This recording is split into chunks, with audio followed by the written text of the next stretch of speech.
오늘 말씀의 제목은 예수님의 분노입니다. 분노. 자, 오늘 본문에 보면 예수님께서 엄청나게 분노하시는, 진노하시는 장면이 나오죠.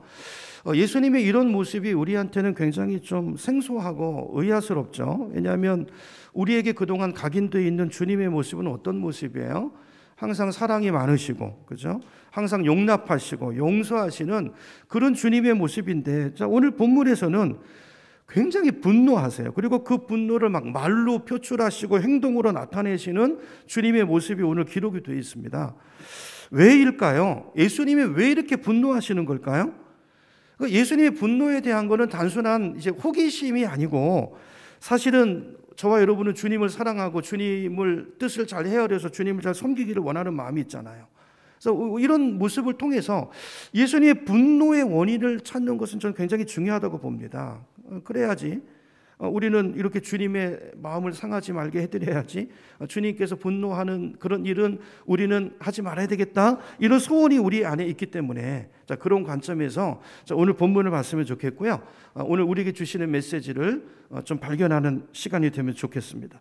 자, 오늘 이제 주님께서 분노하시는 이 모습은 언제 일어난 일이라고요? 본문을 보니까 유월절 날, 어디에서요? 예루살렘 성전 안에서 이루어진 일입니다.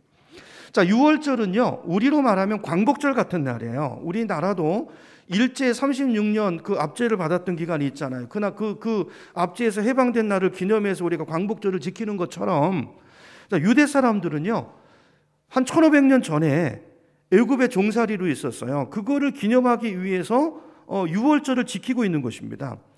자, 근데 신명기 16장에 가서 보면요, 하나님께서 유월절 제사를 지키라고 말씀하시면서, 그걸 기념하라고 말씀하시면서, 그 유월절 제사는 자기 있는 곳에서 처소에서 드리지 말고 어디에서요? 꼭 예루살렘으로 와서 성전에서 드리라고 명령을 하셨어요. 자, 그래서 유월절 절기가 되면 이스라엘 안에서뿐만이 아니라요, 세계 각처에 흩어져 사는 모든 유대인들이 어디로요? 예루살렘으로, 성전으로 유월절을 지키기 위해서 몰려들었어요. 그래서 그 당시 예루살렘의 인구가 보통 인구가 한 5만 정도 됐다고 그러는데, 6월절이 되면요, 거의 4배, 6배 정도 되는 20만에서 30만 정도 되는 인구가 그 안에 북적거렸다. 이게 이제 기록으로 남아 있어요. 생각해 보세요. 그 인구가 한 5배, 6배 늘어났으니까 얼마나 번잡스러웠겠습니까? 그 6월절에 예수님께서 어딜 가셨어요? 성전에를 가신 거예요. 성전에 가셔서 이제 예수님의 분노가 폭발하게 되신 것인데, 자, 성전에 가보니까 거기 누가 있었냐 하면, 누가 있죠? 거기 보니까 짐승을 사고 파는 장사치들이 있었어요. 또 돈을 바꿔주는 환전하는 사람들이 있었어요. 그러니까 예수님의 분노는 누구에 대한 분노입니까? 이들에 대한 분노고, 자, 이렇게 성전이 이렇게 되도록 방치한 당시 종교 지도자들에 대한 분노예요. 자, 여러분 생각해 보세요. 이 사람들이 성전 안에, 여기 성전 안이라고 돼 있잖아요.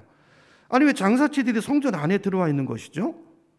이유가 있어요. 하나님께서는 이스라엘 백성들에게 말씀하시기를 유월절을 이제 성전에 와서 정해진 곳에 와서 지키라고 명령하시면서 어떤 말씀을 주셨냐면, 너희들이 올 때 빈손으로 오지 말라고 말씀하셨어요.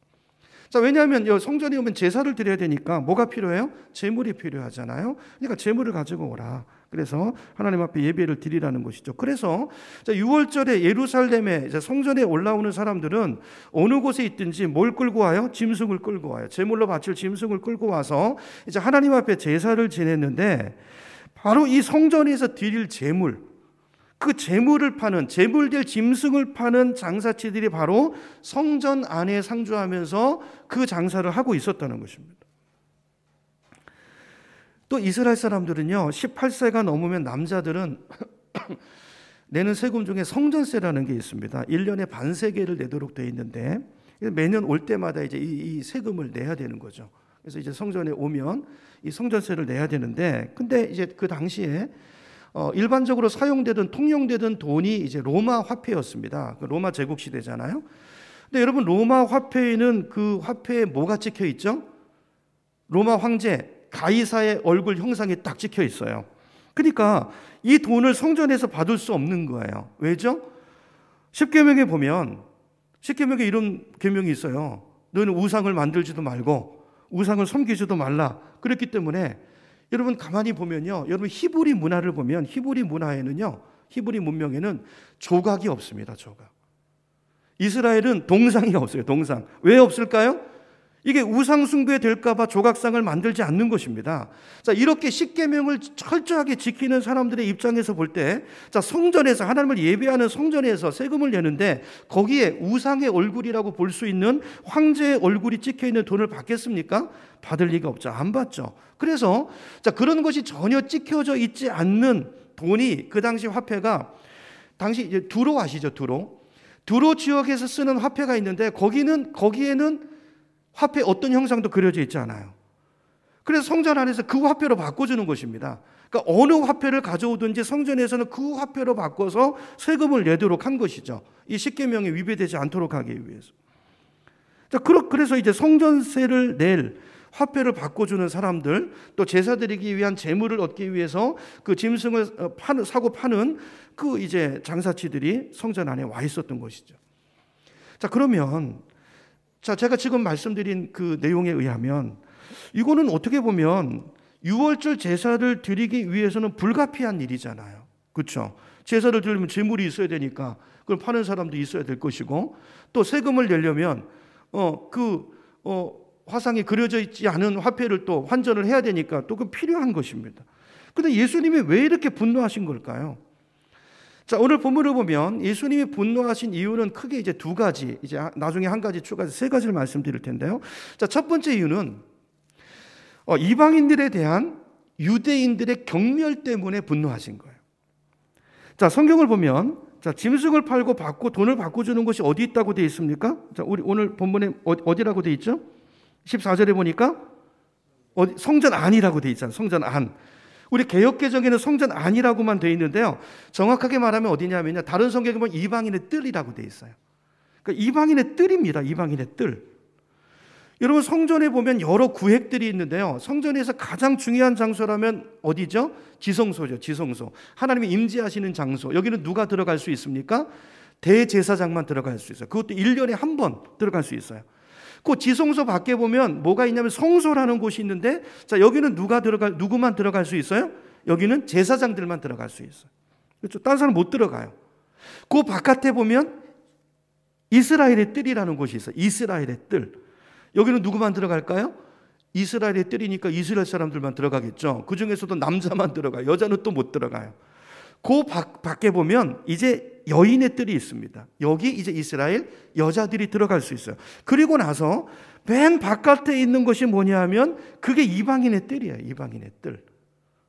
복잡하죠, 단계가. 아무나 들어갈 수 없어요.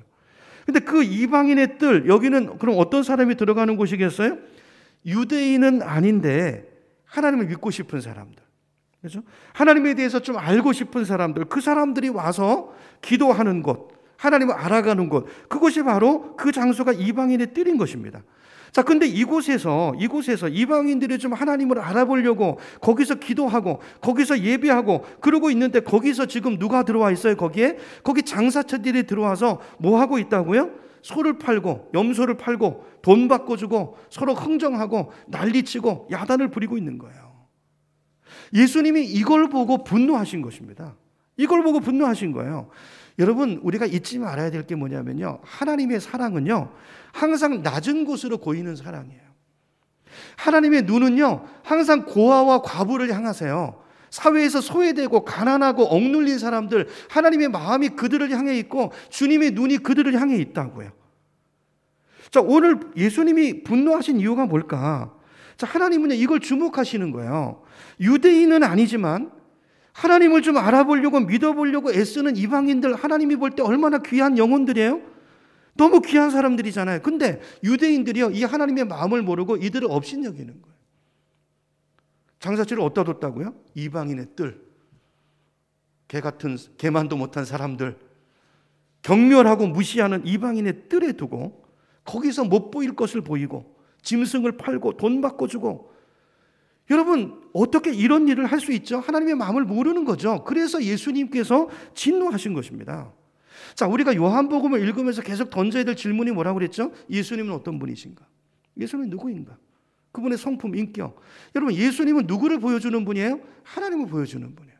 예수님이 곧 하나님이신 것입니다. 자, 여기서 알 수 있는 하나님은 그럼 어떤 하나님이세요? 하나님은 새로 믿어보려는 분이나 이제 막 믿음 생활을 시작하는 분들에 대해서 특별한 관심을 가지고 계시는 분이라는 거예요. 하나님의 사랑은 낮은 곳으로 고이는 사랑이라는 것입니다. 우리가 이런 하나님의 성품을 안다면 여러분, 교회는 모든 노력이, 모든 관심이 누구를 향해야 될까요? 새로 믿기 시작하는 분들, 이제 교회 안에 막 들어오신 분들, 아직 신앙생활을 잘 모르는 분들, 이분들에게 우리 관심이 집중돼야 된다는 거예요. 그게 하나님이 기뻐하는 교회의 모습이라는 것입니다. 그렇죠? 그런데 오늘 유대인들은 그러지 않았어요. 오늘 우리도 예수님이 언제 진노하시는가? 하나님이 우리에게 언제 분노하실까? 우리가 오늘 유대인들처럼 새로 믿어보려는 분들이나 아니면 신앙생활을 새로 시작하는 영적으로 아직 어린 분들이 있을 수 있는데 그들을 무시하고 좀 모른다고 해서 막 감정을 상하게 하고 못 보일 것을 보이고, 교회 안에서 못 보일 거 보이면 안 돼요. 그리고 함부로 대하면 하나님이 그걸 진노하신다는 거예요. 여러분, 오늘 굉장히 우리가 귀담아 들어야 될 말씀이죠. 그렇죠? 그러므로 저와 여러분이 또 우리 교회가 하나님이 사랑하시고 하나님이 기뻐하시는 교회가 되려면 항상 우리의 관심이 누굴 향해야 돼요? 하나님의 사랑은 낮은 곳으로 고인다는 걸 기억하고, 우리 가운데 좀 소외되고 억눌린 사람이 없나 늘 그들에게 관심을 갖는 공동체가 되어야 된다는 것입니다. 특별히 이제 새로 막 믿음 생활을 시작하는 그런 분들에게 그들의 필요가 뭔가, 내가 혹시 뭐 도울 일이 없는가, 이런 관심이 집중돼야 된다는 거예요. 그게 하나님이 기뻐하시는 성도이고 교회의 모습이라는 것입니다. 자, 그래서 사도 바울은 로마서 15장 1절에서 이렇게 말합니다. 우리 스크린 보여주세요. 자, 믿음이 강한 우리는 믿음이 약한 사람들의 약점을 돌봐줘야 됩니다. 약점이라고 되어 있는데요, 다른 곳에는 연약함이라고 되어 있어요. 그들의 필요, 그죠? 그들의 어떤 도움이 필요한 영역들을 돌봐줘야 된다는 거예요. 자, 우리는 자기에게 좋을 대로 해서는 안 됩니다. 그러니까 교회가요, 기존 신자 좋은 데로 가면 안 돼요.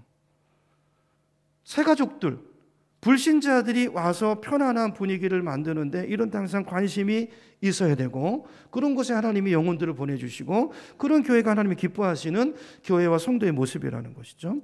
바라기는 저와 여러분은 우리 교회 새로 오시는 분들, 또 새로 믿기 막 시작하시는 분들, 이분들의 늘 필요를 생각하고 기도할 뿐 아니라 어떻게 해서든지 우리가 이분들을 좀 잘 도와서 하나님 더 잘 알아가도록 하도록 항상 우리의 생각과 관심이 그렇게 가 있을 수 있는, 우리에게 오늘 본문 첫 번째, 우리가 예수님을 통해서 얻을 수 있는 우리에게 주시는 교훈이라고, 메시지라고 생각합니다. 자, 이렇게 하나님의 사랑은 낮은 곳으로 고이는 사랑인데요, 유대인들은 어떻게 했어요? 믿어보려는 그 이방인들에게 관심이 없었어요. 그리고 그것을 오히려 장사판으로 만들었기 때문에 예수님이 진노하신 것입니다. 자, 두 번째 이유입니다. 두 번째 예수님께서 분노하신 이유는, 자, 이들이 종교를 이용해서 부를 축적했기 때문이죠. 예배를, 또 교회 어떤 행사를 돈벌이 도구로 이용한 것입니다.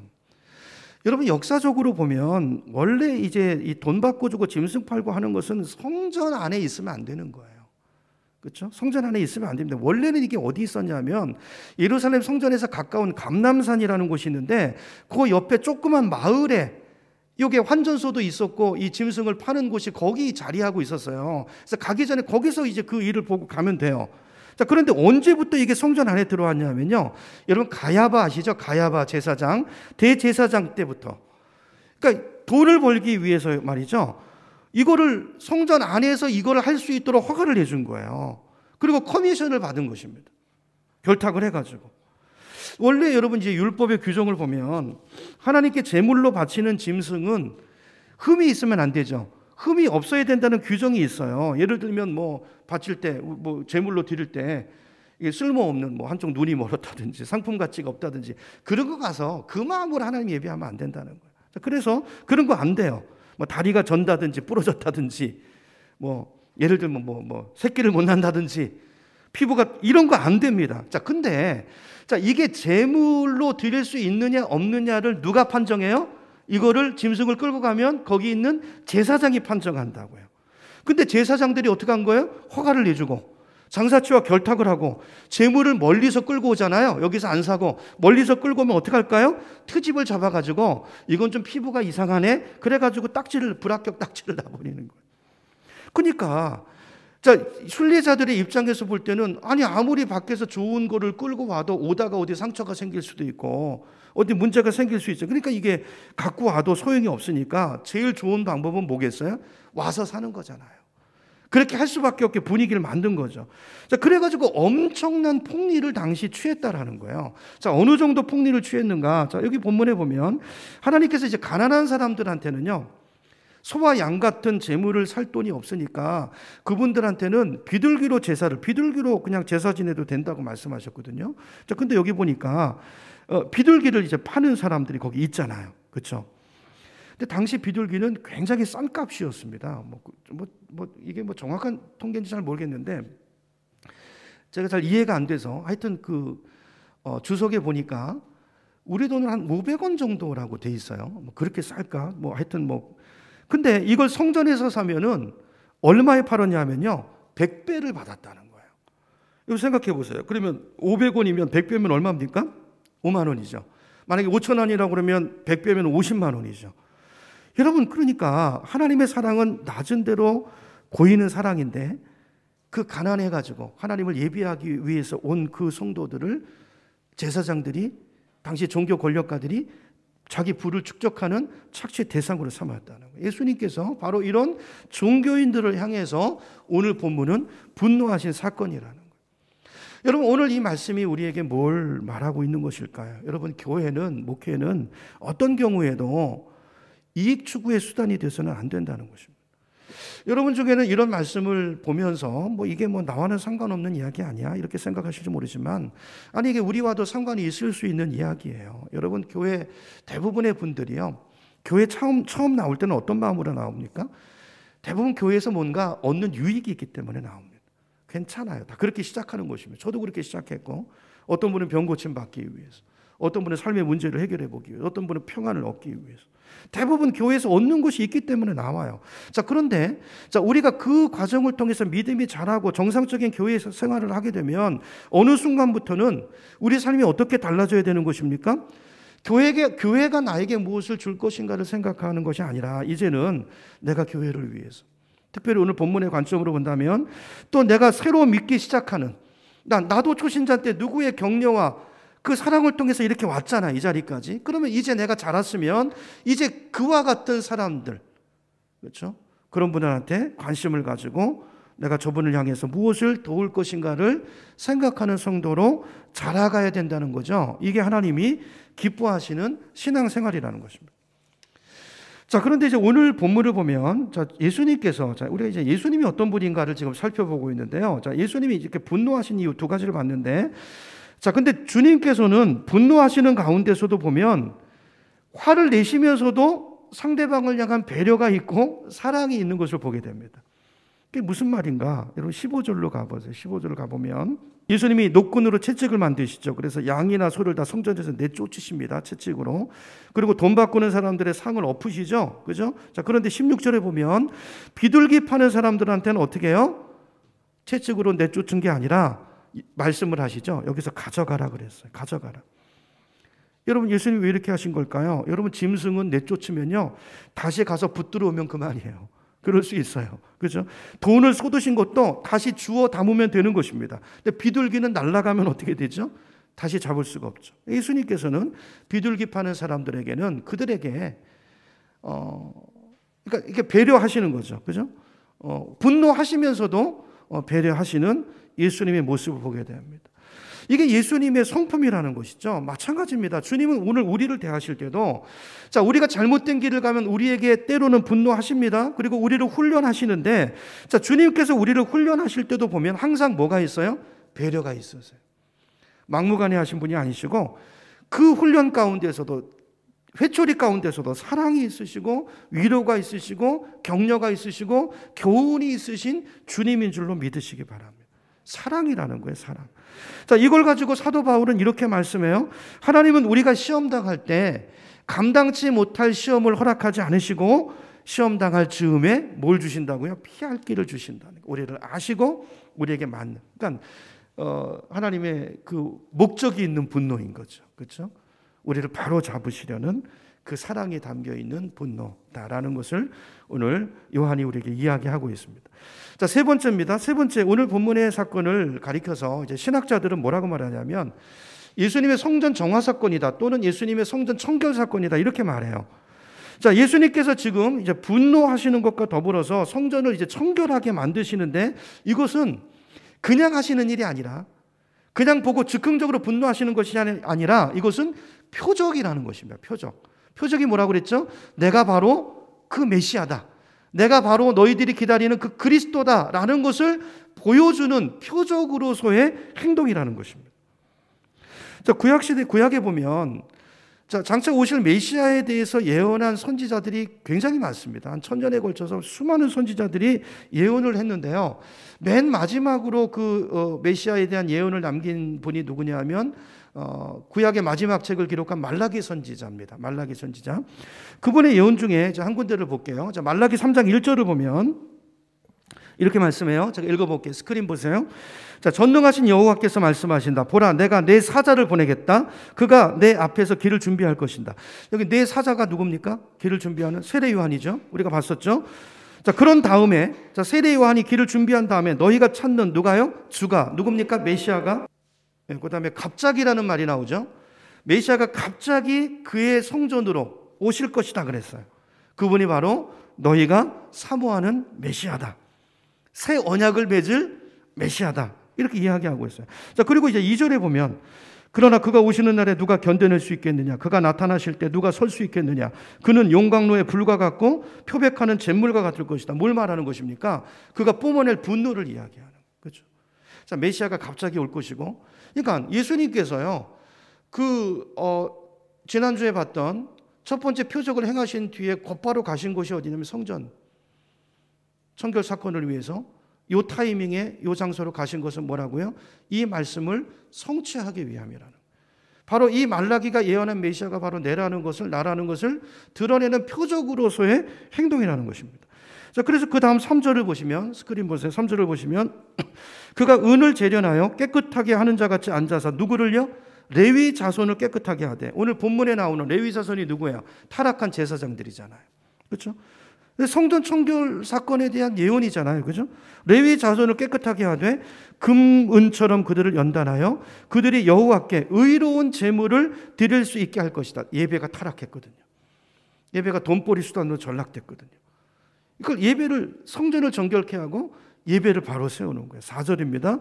그때 유다와 예루살렘 백성이 드리는 예물이 옛날처럼 여호와를 기쁘게 할 것이다. 여러분 생각해 보세요. 그렇게 폭리를 취하고 그러는 제사장들에게 고용돼서 파는 그거를 와서 예배드리는 사람들이 몰랐겠습니까? 속에서 그 분노와 그 부글부글 끓는 마음을 가지고 그 앞에 제물을 드린들 그게 예배가 되겠습니까? 그렇죠? 예수님이 이 모습을 보고 분노하신. 이런 말라기 선지서에 메시아에 관한 이런 예언이 있었는데, 자, 오늘 본문에 나오는 예수님의 행동은 바로 내가 말라기가 말하는 바로 그 메시아라는 거, 그렇죠? 그걸 가르쳐주기 위한 표적이라는 것입니다. 근데 자, 오늘 말씀을 보면 유대인들도 이걸 알아들은 것 같아요. 그래서 18절로 가보세요. 18절로 가보면 이렇게 말합니다. 유대인들이 예수께 말하기를 내가 이런 일을 행하니, 뭐 하는 거예요? 지금까지 막 성전 정화사 분노하고 이런 일들이죠. 이런 일을 행하니 무슨 표적을 우리에게 보이겠느냐 그래서 무슨 말입니까? 지금 네가 하는 행동을 보니까 네가 말라기 선지자가 예언한 그 선지자라고 이야기하고 있는 것 같은데 네가 진짜 메시아라는 어떤 표적을 우리에게 보이겠느냐 그 얘기야. 표적을 한번 보여봐라. 네가 그라는 증거를 한번 보여봐라. 엘리야처럼 하늘에서 불이 떨어지게 하든지 모세처럼 지팡이를 던졌을 때 그 지팡이가 뱀처럼 변하게 하든지 네가 메시아라는 그 증거를 보이라는 것입니다. 자, 그때 그 말을 듣고 예수님이 뭐라고 말씀하세요? 19절로 가보세요. 19절입니다. 19절 우리 같이 읽어봅니다. 19절 시작. 예수께서 대답하여 이르시되 너희가 이 성전을 헐라 내가 사흘 동안에 일으키리라. 자, 무슨 말이에요? 예수님께서는 지금 부활 사건을 말씀하시는 거예요. 근데 사람들이 다 이 얘기를 못 알아듣죠. 그렇죠? 그래서 20절에 보면 이렇게 반문해요. 20절 유대인들이 아니 이 성전은 몇 년 동안 지었어요? 46년 동안 지었는데 네가 3일 동안에 이걸 일으킨다고? 미친놈이네? 그러는 거죠. 제자들도 이걸 못 알아들었다가 나중에 깨달았어요. 21절로 가보시면, 자, 예수는 성전된 자기 육체를 가리켜 말씀하신 것이라. 그러나 죽은 자 가운데 살아나신 후에야 제자들이 이 말씀하신 것을 어떻게 하고 기억하고, 아, 이게 그 말씀이었구나. 이게 뭐예요? 그때서야 비로소 그분이 하나님의 아들이시구나. 그때 분명한 믿음을 갖게 됐다는 거예요. 뭘 통해서요? 부활이 표적이라는 거예요. 그러니까 예수님이 최종적인 표적은, 내가 메시아라는 최종적인 표적은 뭐예요? 부활 사건이에요. 그걸 기억하고 성경과 예수께서 하신 말씀을 믿었다는 것입니다. 자, 그러니까 주님께서 오늘 본문에서 하신 말씀, 성전을 헐어라. 무슨 말이에요 이게? 나를 십자가에 못 박으라, 그 말이에요. 내가 사흘 동안 일으키리라. 뭐예요? 사흘 만에 내가 부활할 것이다. 그 이야기를 하신 것입니다. 그 말씀대로 예수님은 예언대로 죽으셨고 예언대로 살아나셨어요. 그게 예수가 바로 그 메시아라는 완벽한 증거라는 것입니다. 자, 여기 이제 두 가지 의미가 있어요. 두 가지 의미. 오늘 좀 교리적인 얘기가 좀 많아서요. 근데 좀 요한복음을 풀어가기 위해서 필요한 내용들이라 좀 어려울 수 있지만 들으시면 좋겠습니다. 자, 두 가지 의미가 있어요. 부활의 표적. 첫째는 이제 부활 얘기고, 두 번째는 이 성전을 헐라, 내가 다시 일으키리라. 이 말씀의 의미가, 첫 번째는 예수님의 부활의 의미고요. 자, 두 번째 의미는 지금 이 성전은 무너질 거라는 거예요.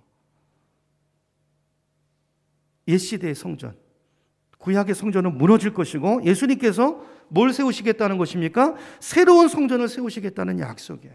이 새로운 성전이 뭐예요? 교회입니다. 교회.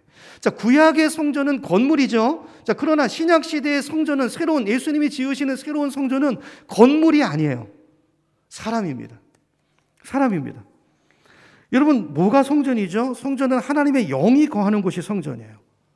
구약 시대 때는 성전을 지으시고, 그렇죠, 성막 안에 또 특별히 지성소라는 곳에 하나님이 임재하셔서 그들 만나셨어요. 성전인데 지금은 그게 아니고, 예수님이 오셔서 세우실 성전은, 예수님의 십자가와 부활을 통해서 세우실 새 성전은 예수님을 주님으로 영접해서 그 안에 하나님이신 성령을 모신 사람들의 모임이 바로 성전이라는 거예요. 그러니까 제가 성전이고, 우리 한 사람 한 사람이 성전이고, 우리 안에, 여러분 안에 성령이 계십니까? 여러분이 성전이라는 거예요. 우리의 모임 가운데 성령님이 계십니까? 우리가 성전이라는 거예요. 그러므로 이제는 우리가 예배를 드리기 위해서 먼 곳을 찾아갈 필요가 있어요, 없어요? 없다는 거예요. 없다는 거예요. 여기서 드리는 것만 예배입니까? 아니라는 거예요. 여러분이 성전입니다. 거기 하나님이 계세요. 그러므로 내가 있는 어느 곳에서든지 어떤 상황에서든지 내 안에 임재해 계신 하나님을 바라보고 그분께 예배할 수 있다는 것입니다. 그분께 기도할 수 있다는 것입니다. 이거 특별히 우리 코로나 시대에 우리에게 주시는 메시지예요. 우리는 건물, 여전히 구약의 사고에 매달려가지고 이 건물을 성전이라고 생각하고, 여기 하나님이 계시다고 생각하고, 여기 와야 하나님을 만날 수 있다고 생각하는데, 그걸 하나님이 코로나를 통해서 깨시는 거예요. 그거 아니라는 것입니다. 먼 곳을 찾아갈 필요 없어요. 그렇죠? 모여서 기도하면 돼. 이제 요한복음 4장에 가면 예수님께서 참된 예배가 무엇인가를 더 자세하게 설명을 하세요. 그래서 고린도전서 3장 16절에 보면 바울이 이런 얘기를 해요. 스크린을 보면, 자, 너희는 누굽니까? 고린도교의 교인들이죠. 교인들에게 말하는 거예요. 너희가 하나님의 성전인 것과 하나님의 성령이 너희 안에 계시는 것을 알지 못하느냐. 누구든지 하나님의 성전을 더럽히면, 이 성전은 뭡니까? 건물을 더럽히는 거예요? 뭐 여기 건물에 이걸 더럽히는 것입니까? 아니에요. 사람입니다. 사람. 우리 모임을 더럽히고, 우리 예수 믿는 이 공동체를 더럽히고 공동체를 깨트리면 그것이 성전을 깨는 것이기 때문에 하나님이 그 사람을 멸하시리라 그랬어요. 하나님의 성전은 거룩하니 너희도 그러하니라. 여러분, 우리가 성전이에요. 또 고린도전서 6장 19절에 보면 이렇게 말해요. 자, 여기 3장에서는 복수잖아요. 너희들, 우리를 향해서 말씀하셨고, 자, 고린도전서 이제 6장에 가면 우리 개개인을 향해서 말씀하세요. 너희라고 되어 있지만 각자입니다. 각자. 다른 개개인의 몸을 말하는 거예요. 너희 개개인의 몸은 너희가 하나님께로부터 받은 바 너희 가운데 계신 성령의 전인 줄 알지 못하느냐. 여러분, 하나님이 계신 곳이 성전입니다. 하나님이 떠나신 곳은 성전이 아니라 건물입니다. 그렇죠? 하나님이 임재해 계신 분이 성도입니다. 하나님이 함께하지 않는 사람은 성도가 아니에요. 그렇죠? 여러분, 오늘 이 말씀을 통해서 우리가 다시 한번 이 예수님 말씀의 의미를 우리 가슴에 담고 우리 신앙생활이 구약의 율법적인 신앙생활이 아니라 새 언약 안에 거하는 우리 신앙생활이 되어야 될 것 같아요. 내 몸이 성전이라는 걸 여러분 기억하시고, 그러므로 여러분 하나님께 드릴 말씀이 있고 하나님의 어떤 음성을 들을 때 어디 찾아갈 필요가 없이 꼭 어디 가야 되는 게 아니죠. 그렇죠? 여러분 예배 시간이 아닐 때 내가 있는 그곳에서 주님 앞에 엎드려서 그곳에 하나님 앞에 그 자리가 예배 자리가 될 수 있는 것입니다. 자, 우선 이제 정리할게. 자, 지금 우리가 성전이에요. 자, 여기 예수님께서 자, 새 성전을 일으키리라, 교회를 일으키리라. 자, 우리를에 대한 이제 말씀을 하신 거죠. 그렇다면 만약에 내 몸이 성전이고 우리의 모임이 성전이라고 한다면, 자, 우리가 오늘 이 말씀을 적용할 포인트가 생겨요. 우리가 기억해야 될 것이 뭐냐면, 자, 오늘 성전을 정화시킨 하나님께서는 이제 새 성전된 우리 몸도 정화시키실 거라는 거예요. 세상을 섬기던 그 모습을 가지고는 하나님의 성전의 기능을 할 수가 없죠. 그래서 우리 안에 오신 성령님께서, 예수님께서 우리를 새롭게 하시고 우리를 정화시키는 그 새 사람 만드는 역사가 바로 반드시 우리 성도들의 삶 가운데 있다는 것입니다. 이런 사람은 겉으로 볼 때 몰라요. 하나님 보실 때 우리 안을 보니까 그냥 속에 교만이 숨어 있고 음란이 숨어 있고 분노가 숨어 있고, 하나님이 이걸 그냥 내버려 두지 않으세요. 우리 안에 오셔서 성전 청결 작업을 하시는 줄로 믿으시기 바랍니다. 예수님께서 마태복음 11장 28절에 보니까 이렇게 말씀하세요. 수고하고 무거운 짐진 자들아 다 내게로 오라, 내가 너희를 쉬게 하리라. 자, 이건 누구를 향한 예수님의 초대입니다. 그렇죠? 누구든지, 여러분 교회에 오는데 제약이 없어요. 누구든지 올 수 있어요. 누구든지 예수님을 주님으로 영접할 수 있어요. 누구든지 예수님을 영접하기만 하면 예수님은 어떤 사람이라도 그 죄를 용서하시고 하나님의 자녀로 만드시고 거룩하게 해주시고 의롭다고 해주시는 줄로 믿습니다. 여러분 내 속에 이기적인 마음이 있습니까? 괜찮아요. 주님을 영접하시기 바랍니다. 내 안에 교만한 마음이 있습니까? 탐욕이 있고 음란한 마음이 있습니까? 괜찮아요. 주님을 모셔드리시기 바랍니다. 그리고 나를 주님께 드리시기 바랍니다. 남의 말을 막하고 험담하고 그런 못된 악습이 내 안에 있습니까? 괜찮아요. 노름에 쩔어 계신 분이 있습니까? 아니 도둑놈도 좋고 사기꾼도 괜찮아요. 다 오라는 것입니다. 누구든지 오라, 누구든지 나오라는 거예요. 내가 너희를 쉬게 할 것이다. 여러분 교회라는 곳은 어떻게 보면 병원과 같은 것이에요. 다 문제 있는 분들이 와서 정화되고 새 사람 되고 치료받고 회복되는 것입니다. 그렇죠?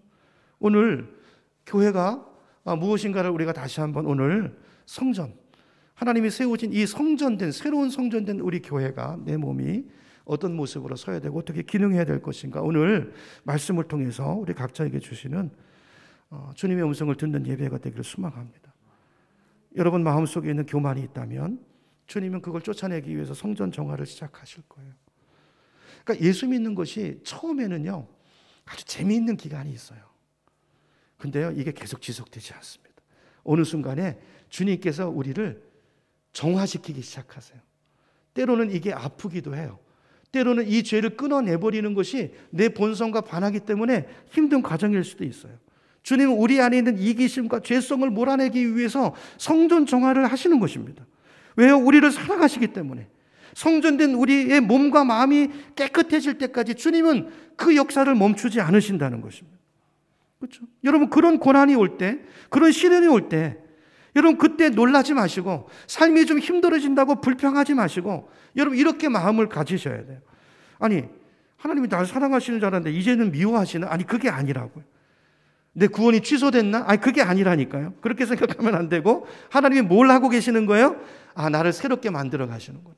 성전 정화의 사역을 시작하고 계시는구나. 여러분 이 생각을 가지시고 그 일이 일어날 때 불평하지 마시고 방황하지 마시고 떠나지 마시고 회개하시기 바랍니다. 주님 앞에 더 다가오시기 바랍니다. 그 삶을 고치시기 바랍니다. 그럴 때 내 삶에 놀라운 주님의 은혜가 부어지는 길이 열리는 거예요. 복 주시기 위해서 우리를 바꾸시는 것입니다. 여러분 성도에게 생기는 어려움은요, 모든 어려움은 의미 없는 어려움은 하나도 없어요. 하나도 없어요. 이유가 있습니다. 그러므로 어려움이 올 때, 왜 이런 일이 오나 그러지 마시고 한 걸음 물러서서 내 인생을 객관적으로 보셔야 돼요. 하나님이 나에게 어떤 정화 작업을 하고 계시는, 내가 정화되지 못한 어떤 부분 때문에 하나님이 오늘 내 인생에 일을 시작하셨는가를 여러분 발견하셔야 되는 것입니다. 그렇죠? 보면 이렇게 목양을 하다 보면 제 개인의 삶도 마찬가지고요. 변화되는 성도님들을 보게 되죠. 제 모습도 보면 그렇게 제가 교만하고 목이 빳빳하더니 하나님이 어떨 때는요 정말 치욕적인 수치를 당하게 하세요. 무릎 꿇리세요. 그죠?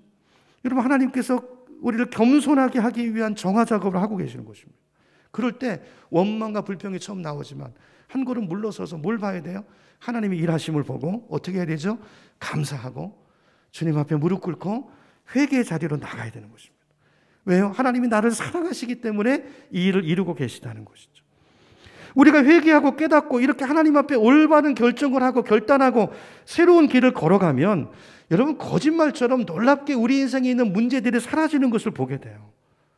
그렇죠? 이런 은혜가 우리 모두의 삶 가운데 금년 한 해 우리 가운데 있기를 간절히 소망합니다. 하나님이, 예수님이 어떤 분이신가? 오늘 포인트예요. 말씀의 포인트. 여러분 각자 제가 쭉 말씀을 여러 가지 드렸는데 예수님이 어떤 분이신가? 오늘 내가 적용해야 될 말씀은 뭔가? 자, 예수님에 대해서 알았다면 그 예수님의 모습이 하나님의 모습이거든요. 하나님과의 관계 속에서 오늘 내가 버려야 될 것은 뭐고 내가 붙들어야 될 것은 뭔가? 여러분 적어보시고 정리해보시고. 그렇죠? 우리 주변에 보면 그런 분들 계세요. 정말 눈물 나는. 아니, 저분이 저렇게 평소 모습이 자존심을 굽힐 뿐이 아닌데, 저렇게 양보할 뿐이 아닌데, 저렇게 섬길 뿐이 아닌데, 저때 저렇게 참을 수 있는 분이 아닌데 참아요. 어떤 고난 속에 들어가가지고 영광 속에 들어가서 결국 그런 사람으로 바뀌어서 나와요. 누가 하시는 거예요? 하나님이 하시는 거예요. 여러분, 이 하나님의 역사 가운데 저와 여러분이 우리를 드리고 거기에 잘 순종해서 우리가 하나님이 정말 기뻐하실 만한 성전으로 빚어져가고 세워지는, 그래서 주님이 영광을 받으시는 놀라운 하나님의 나라로 쓰임받는 우리 모두가 되기를 주님의 이름으로 축원합니다.